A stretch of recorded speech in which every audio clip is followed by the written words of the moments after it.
안녕하십니까. 혼란한 정치 시사 이야기를 술술 풀어보는 성국군의 혼술 3월 10일 화요일 늦은 시간에 보내드리게 되었습니다. 4.15 총선 이제 한 달과 5일 남았습니다. 지금 여야 모두 공천 작업의 막바지에 들어가 있죠.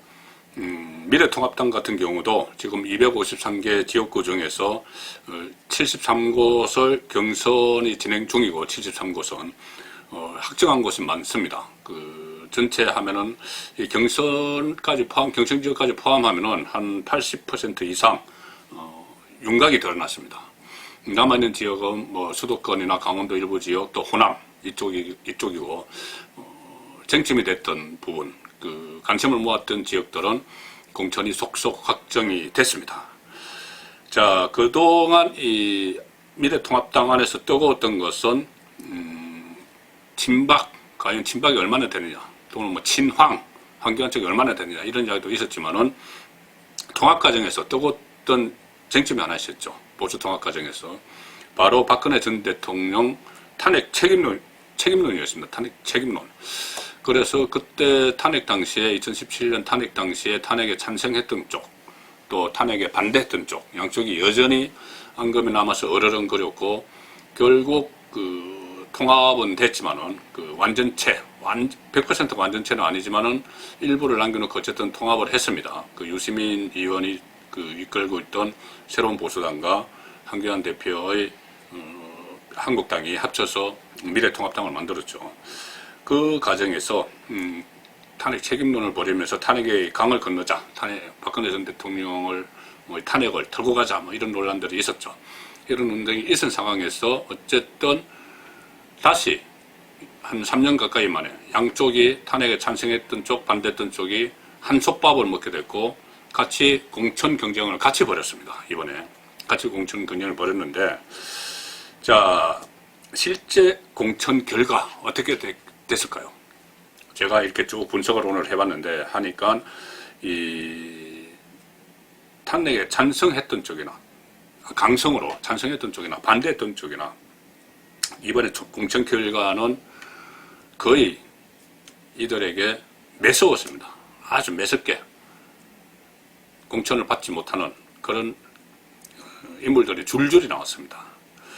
자, 제가 간략하게 짚어보겠습니다. 일단 탄핵에 당시 찬성했던 세력, 이 세력에 대해서는 보수강경청에서 또 태극기 집회에 참석하는 사람들 쪽에서 탄핵 5적, 탄핵 7적, 탄핵 10적 이렇게 막 규정을 하죠. 여러 가지 기준 방법이 있지만은 저는 성국군 혼술에서는 일단 탄핵 7적으로 많이 거론되는 사람들을 기준으로 한번 보겠습니다. 탄핵 7적. 이것은 SNS 상이나 여러 군데서 탄핵 7적 이야기를 하죠.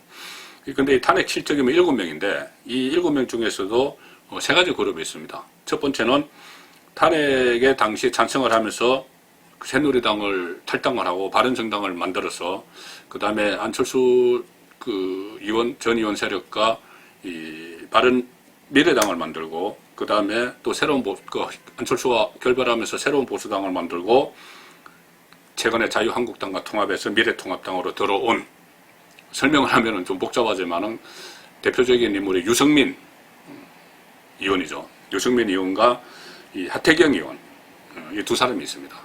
나가서 이번에 최근에 들어온 두 사람이 있고, 또 한 그룹은 복당파가 있죠. 당시 유승민 의원과 같이 나갔지만은 탄핵 정국이 마무리되면서 다시 한국당으로 들어온 복당파 세 사람이 있습니다. 김무성, 김성태, 권성동 이 세 사람이죠. 이 세 사람은 복당을 했지만은 계속 탄핵 주범이다 이렇게 비판을 받고 있습니다. 강경 보수 쪽에서. 왜 그러냐면 김무성 의원은 탄핵 직전에 새누리당 대표였는데 탄핵을 추진을 했죠. 탈당까지 했었고, 그 다음에 김성태 의원은 최순실 게이트 국정조사 특위 위원장을 했습니다. 이 최순실 게이트 국조특위 활동이 나중에 박근혜 전 대통령 탄핵의 빌미가 됐죠. 그 활동을 위원장으로 했습니다. 그 다음에 권성동 의원은 탄핵 당시에 국회 법사위원장으로서 국회 탄핵 소추인이었습니다. 탄핵 소추를 한 인물이었습니다. 법사위원장이 당연히 하니까. 그래서 복당파가 3사람이 있고, 그 다음에 그때 당시에 탄핵에 찬성을 하면서도 바른정당으로 가지 않고 그 한국당에 남아있던 잔류파 2명이 있죠. 한 사람은 정진석, 또 한 사람은 이해훈, 2사람입니다. 정진석 의원은 탄핵 당시에 새누리당 원내대표였는데 이 국회 그 탄핵안을 의결하는데 그것을 저지하는데 소극적이었다. 이렇게 해서 탄핵 몇 적 이 안에 들어가게 된 겁니다. 이혜원 의원도 당 중진으로서 그때 탄핵에 적극적인 입장이었죠. 자, 이렇게 되는데 이 7사람입니다. 이 세부로의 7사람인데 7사람 성적표를 보면은 공천이 확정된 사람은 단 한 사람입니다. 미래통합당의 공천 확정된 사람 단 한 사람입니다. 정진석 의원이죠. 정진석, 공주, 부여, 청양, 사선의 정진석 의원만 딱 확정이 됐습니다. 나머지는 일단 하태경 의원은 경선, 부산 해운대에서 경선을 해야 됩니다. 현역 의원인데 바로 다시 공천 받지 못하고 경선을 해야 되는 처지가 됐죠. 그 다음에 사실상 컷오프, 현역 의원이면서 탈락한 사람이 2사람입니다. 컷오프. 근성동, 이해훈. 근성동, 이해훈 2사람인데, 근성동 의원은 완전히 탈락을 했고, 이해훈 의원은 이 서초, 본인이 국회의원을 3선을 했던 서초에서 밀려나서 사실상 컷오프돼서 어떤 험지로 가서 동대문 가서 다시 경선을 해야 되는 그런 체제가 됐습니다. 그리고 나머지 3명은 불출마를 했죠.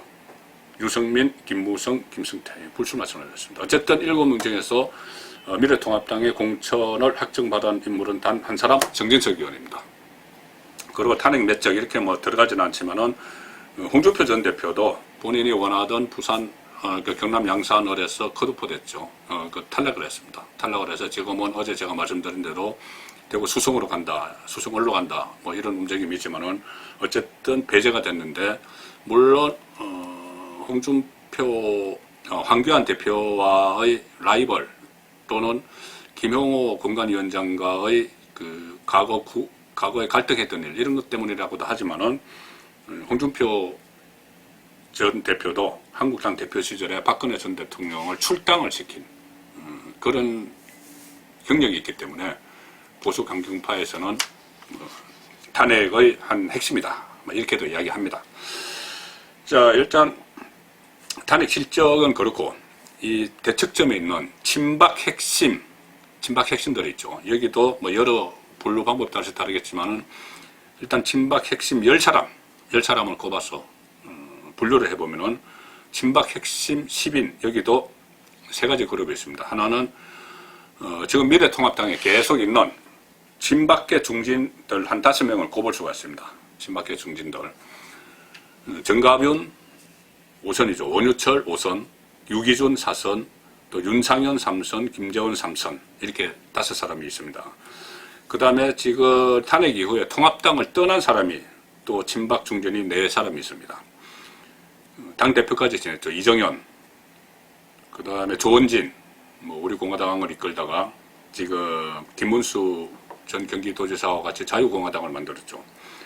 그 다음에 서청원, 친박계 자장이었습니다. 자장이었지만 일단 탈당을 했다가 최근에 자유공화당의 자장으로 들어갔죠. 그 다음에 홍문종, 여기도 탈당을 하고 방랑을 하고 있습니다. 우리 공화당을 조원진 대표와 같이 했다가 또 결별을 하고 지금은 친박신당을 만들었죠. 이 통합당을 떠난 친박 중진 4명이 있고, 나머지 1명은 아예 출마가 봉쇄된 사람이 있죠. 친박계 핵심이었지만 결국은 지금 영어에 몸이 되는 수감 생활을 하는 최경환 전 의원, 아예 출마를 못합니다. 자, 이렇게 됐는데, 그렇다면 친박 핵심 10사람의 성적표를 보겠습니다. 현재 친박 10사람 중에서 미래통합당의 공천이 확정된 사람은 단 한 사람도 없습니다. 탄핵 실적 중에서는 한 사람이 있었죠. 정진석. 친박 10명 중에서는 단 한 사람도 없습니다. 불출마가 3명인데 최근에 불출마 선언을 한 정가변, 원유철, 유기준. 불출마지만은 사실상 떠밀려 난 겁니다.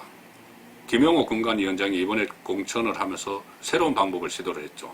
어차피 컷오프 시킬 중진들을 그냥 발표를 하는 것이 아니고 사전에 해서 당신은 어려우니까 그냥 그 불출마 선언해라 이런 식으로 많이 설득을 했습니다. 그러니까 본인들도 공천이 어려우니까는 불출마 선언한 측면이 강합니다. 이 세 분에 대해서는. 그리고 2명은 컷오프 됐습니다. 윤상현, 김재원. 이 두 사람은 컷오프 됐습니다. 친박 중에서. 물론 뭐 김재원, 윤상현 의원은 뭐 무소속으로 출마를 한다고 하고, 김재원 의원은 이 서울의 또 험지에서 경선을 한다고 하지만 어쨌든 본인이 지역구를 있던 경북에서는 컷오프 됐습니다. 그 다음에 통합당 밖에 있는 4명은 지금 각자 도생을 하고 있죠. 이정현 의원은 종로 무소속 하려다가 지금 영등포로 또 갔습니다. 영등포을 무소속 추진을 하고 있고, 조은진 의원은 대구 달서병이 지역구인데 지금 박근혜 전 대통령의 통합 메시지가 나오고 나서 미래통합당과 합당을 해야 되는데 뭐 갈 자리가 마땅치 않으니까는 비례위성정당이죠. 또 미래한국당으로 가는 그런 방안도 생각을 하고 있다고 합니다. 서청원 의원은 말씀드린 대로 자유공화당에 가 있고, 홍문정 의원은 친박신당을 만들었지만 박근혜 전 대통령이 통합 메시지 때문에 유명무실해져 버렸습니다. 자, 이런 상황이 되니까 결국은 미래통합당 공천자가 친박 10인 중에서는 한 명도 없고 이 탄핵 실적 중에서는 단 한 명이다. 그렇다면은 이것은 무엇을 의미하느냐? 총선을 거치고 나면은 새로 미래통합당이 보수 야당이 되는데 뭐 총선에서 승리를 하든 승리를 하지 못하든 더 이상 친박 비박 논란은 없어질 수 있다. 탄핵 책임론은 불거지지 않을 수 있다. 물론 똑같은 실패를 되풀이하지 않기 위해서 어떤 논의를 하는 기구, 뭐 그것을 만들 필요가 있지만은 정치인들이 정면에서 막 부딪히는 그런 일은 없을 것이다. 그리고 더구나 박근혜 전 대통령이 통합 전에 내놓은 메시지, 화합 메시지, 본보수 화합 메시지, 이것과 연결시키면서 박근혜 전 대통령이 사실상 나를 넘고 가라고 선언했기 때문에 총선을 거치면은 보수 야당이 더 이상 이 친박 비박 논란에 휩싸이지 않고 새로운 모습을 보일 수 있는 그런 가능성을 송국근의 홍수는 공천에서 미래통합당 공천에서 엿봤습니다. 송국근의 혼술이었습니다.